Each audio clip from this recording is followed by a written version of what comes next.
क्वेशनमा हामीले कसरी प्रुभ गर्ने त है त हामीले थाहा छ एभरेज कुरा बुझिरा छ हेर्नुस् त डिस्टेन्स भन्नाले कुरा गर्नुहुन्छ भने के हुन्छ त हेर्नुस् त डिस्टेन्स है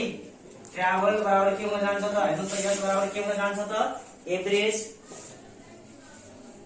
एभरेज के हुन्छ त भेलोसिटी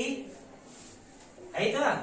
गुण्ने के हुन्छ त टाइम कुरा बुझ्यो हेर्नुस् यो सुरु बेलामा हामी फर्स्टमा हामीले कुरा गर्ने हो भने हामीलाई हियर हेर्नुस् त डिस्टेन्स ट्राभल बराबर के हुन जान्छ त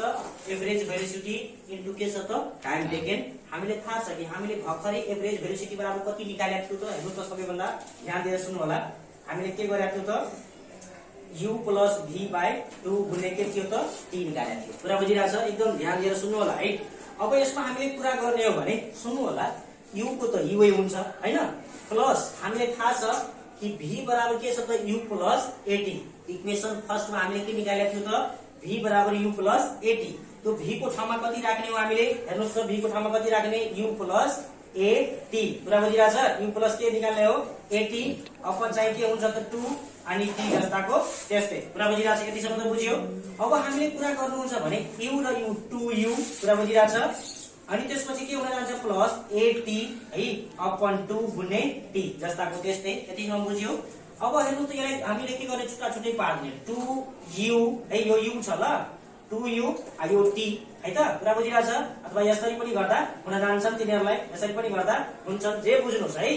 अनि 2u के हुन्छ t by 2 प्लस है a अनि t र t के हुन्छ t को स्क्वायर अपन 2 पुरा यतिसम्म बुझ्यो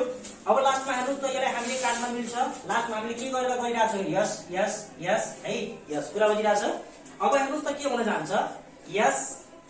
इक्वल्स टु के हुन जान्छ ut प्लस है